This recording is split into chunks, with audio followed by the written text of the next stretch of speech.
که حالا من اسم اینها رو هم نمیدونم مشکلی داشته باشه یا نه، ولی متاسفانه این دو عزیز الان در بند هستن. آقای استیو ولف که ملقب هستن به جانی سینز این آقا و در حقیقت زوج هنریشون خانم الکسیس تیلور که این دو از ستاره‌های مای فرند حالتون چطوره؟ خوش اومدید به ویدیوی مزاحم تلفنی های دکتر کامران عطابکی. واو چه ویدیویی داریم امروز ها. تا آخر این ویدیو با من همراه باشید که قرار حسابی بخندیم ها. حسابی. تا الان هر چی مزاحم تلفنی دیدید بذارید کنار، این یه چیزی دیگه است. عاشقتونم بدون معطلی بریم سراغ این ویدیو. درستابیه همه آدم حسابی هم درستابی. این یک مهر ایران هم داریم اگر درود بر شما. ایشون تحت عنوان زرتشت پیامبر مهر ایرانی و واقعا بالا هم پیامبر مهر ایرانی بودن که ما ایرانی‌ها تو دنیا یه زمانی های عطابکی نصف آسیا و نصف اروپا دست ما بود. درست میگم؟ بله درست میفرمایید. بله طرف بله. خیلی با شخصیت. همه این چیزها رو ما در مدت زمان نزدیک 200 سال کمتر از دست دادیم. اگه تاریخ خورده از زمان صفویه. بله دقیقاً، چون شاه‌های قدیم ایران همشون مثل شما تریاکی بودن. یا باید دار دسته این یاروه باشن. وای یارو چقدر صحبت کرد، چقدر تعریف کرد، آخرش بهش گفت همه پادشاه ایران مثل شما کی بودن. گناه داره بنده خدا عطابکی یه لحظه جا خورد. شما واقعا یک ایرانی واقعی به معنای واقعی. واقعا ما عشق و علاقه اینه که بشیم کسته در آقا. من داخل چت به شما نوشتم، داخل چت به جناب عالی نوشتم این آقای تجمع مادرش این نوشتم. چرا توجه نکردی؟ ایداد بیداد من فکر کردم ایداد بیداد بیاریمش تو. من داخل چت نوشتم اینا عکسش گرفتم، عین همین لفظم به کار بردم.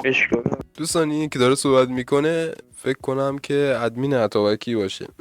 اسمش هم عقابه. یارو اومد شروع کرد تعریف کردن از عطابکی. عطابکی هم جو برش داشت، احترام بهش گذاشت، یه دفعه ریتم عطابکی بنده خدا. تشریف آوردن. جناب 30 ثانیه بفرمایید. میکروفونتون وجود خارجی. میکروفونتون حالا وجود داره، یواش یواش داره میاد. صبر کن یواش یواش داره میاد. ببینم بازش کردی یا نه. خبر که خواستم بگم جوونم و کیرم سیخ و محکم میخوره مادر جنده. نه یوسف پدر سوخته عطابکی فوش داد قهبه.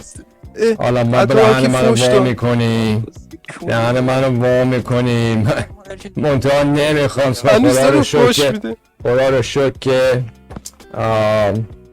خدا رو شکر که بدبختی نمیتونی با یه عطابکی نخون شماره رو برادر، شماره رو نخون. نکردم نخون قربون. بابا گفتم آخرش 544 جیسس کرایست. بابا آخرش من شماره رو کجا خوندم؟ بگو ببینم. بگو آقا بگو. خواستم بدونی که میخواستم حالتو بپرسم. حالم بد نیست قربون. تو محبت کردی، بسیار بسیار سپاسگزارم. یه بوسم به سیریلات بکنم. نوکرتم دوست دارم عطابکی. این که همون آقای خودمون بود که معتاده بود قدیما زنگ میزد واسش مزاحم میشد. خیلی خوب. بذار یکی هم من اینجوری نیست که میگن. من خودم شغلم چیزی دیگری است. مثلا خدا رو شکر خیلی وضع خوبی دارم. من خودم تو کار بنزین و نفت و اینها نیستم که بدونم. من خودم راستش بخیر از پاکستان ترک میارم اینجا آب میکنم، از این ور از افغانستان میارم. تعجب کرد. جنس های مختلف تریاک و شیشه و این چیزها را جابجا میکنم و خوشبختانه درآمد خوبی دارم. جوانها را معتاد میکنم. به خیلی ممنون. میگه جوونا رو اومدم معتاد میکنم. که ایشون دلشون خیلی چقدر برای بلوچ ها و مردم شرایط میگه من جوونا رو معتاد میکنم. چه شغل شریفی. ضرر ایران بود. هم وضعش باد به ضرر ایران بود. گلی که لبنان زد طوری بود که خواهشتون ببینید یه صحنه عجیبی بود و اینکه آقای دراکان اسکوچیچ مثل شما تریاکی بکشید بیرون از این تریاکی. من این سب کن کارش نکن. من این وقتی کسی میاد اینقدر احمق و بیشوره مشخصه که الو سلام. درود بر شما. بفرمایید. خواهش میکنم. اون یارو فکر کنم اولیه. بفرمایید. الو پیر برادرم. دیدین گفتم. خب نماشه فرمودی اونایی که اصرار سرویس که بیار بالا فلان ما داشتیم که حالا با یک ایرانی هستیم و حالا نیازی هم نبود که خونه احضار کنید ولی خب پیش قدم شدین و شما بالاخره انسان شما فرض بکنید در یک صحرایی باشید ببینید مثلا یک فیلیپینی داره تشنگی نمیمیره شما آب همراته. حالا چرا فیلیپینی نمیدی؟ چرا مثلا کشور دیگه اینه چرا فیلیپینی اون مجروح بالاخره خب اون واقعه فقط فکر کنم 7-8 نفر فقط کشته داد. حالا مجروحاش بماند که خود آتش‌نشانا خیلی هاشون زخمی شدن خیلی هاشون خفه شدن. 3000 نفر که مردن 3000 خورده نفر که فوت کردن و بله مجروح بسیار بود کسان آسیب مجروحانی که بالاخره خیلی هاشون افتاده بودن سوختگی داشتن و درد احساس می‌کردن و حالا بالاخره اون خون شما خب سرشار از مورفینه و مورفین هم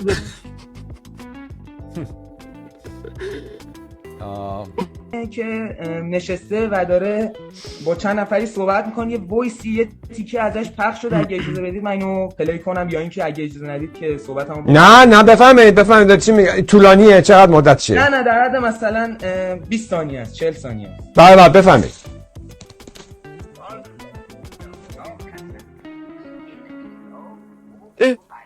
صدای اون پیرمرده رو گذاشته پیرمردی میگفت یکیشو دهنش سرویس خیابه اتابکی رو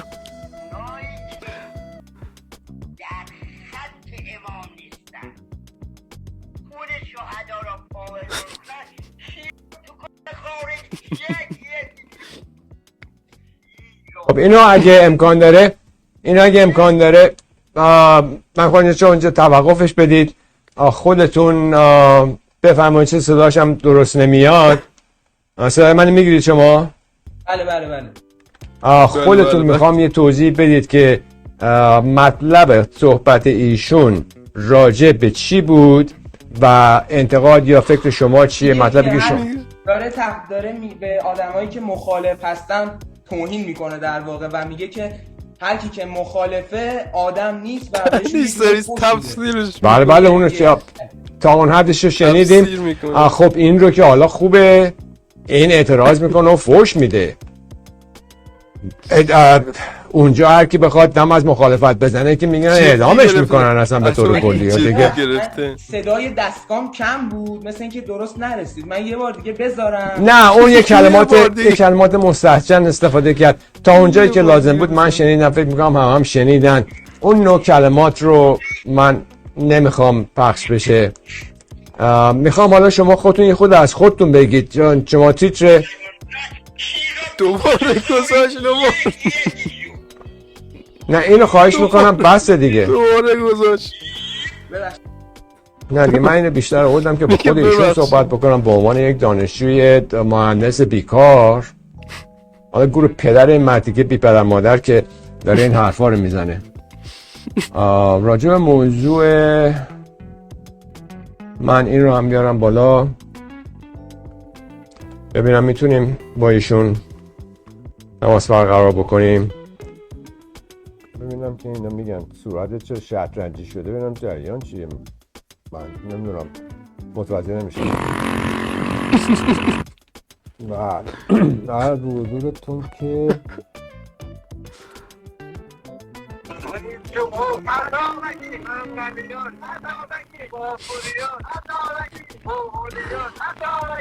منقلی خب بسیار سپاسگزارم. قربان شما، جواب عوض شد. قربون شما آقای من یک سازمانی کار میکردن به نام خانه سینما. این خانه سینما در حقیقت ارگانیزیشنی هستش زیر مجموعه وزارت ارشاد که در حقیقت ارگانایز میکنه فعالیت‌های هنری و سینمایی رو.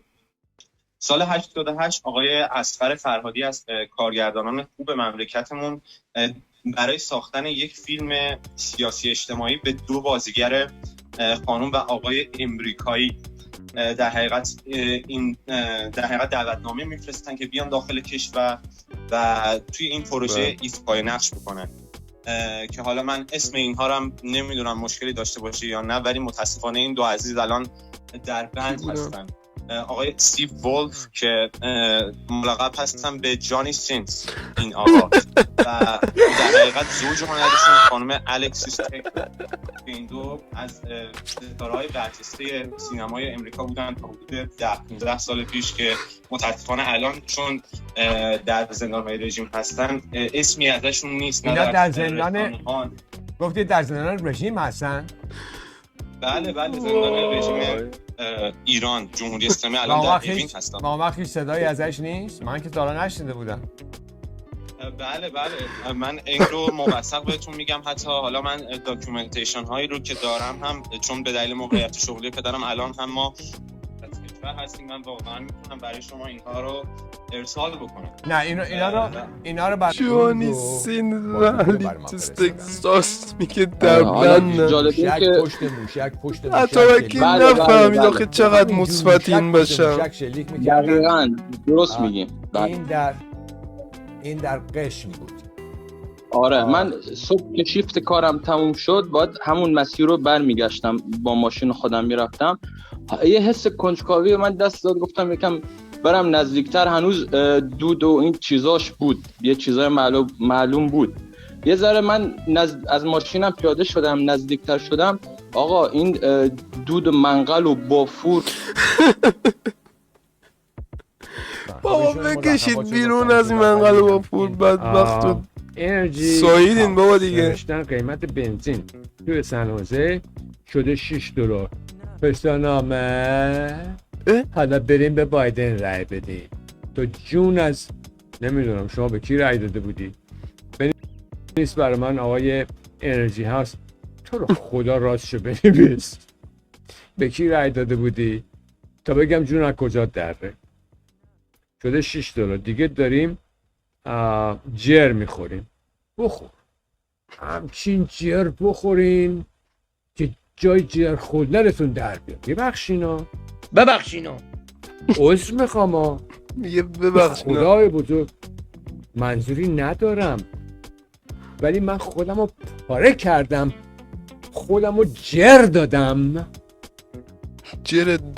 که به این بایدن جاکش رای ندین. بایدن جاکش همه تون تقوت با ته دستدار کردین به یک کلمه. پشتنامه حالا 2 مرتبه دلداشه. ولی خیلی خوبه این بشر راجی، چقدر خندیدم راستی. اگر از این ویدیو حمایت بشه و حمایتش زیاد باشه حتما پارت بعدیش رو هم میذارم به زودی. پس لایک و کامنت و سابسکرایب یادتون نره. حتما یک کامنت انگلیسی هم بذارید چون لطف خیلی بزرگی. یوتیوب خیلی دهن سرویس شده، همه رو داره میپرونه. عشق من ایدمتون، عاشقتونم. توی ویدیو بعدی میبینمتون. فعلا پیس.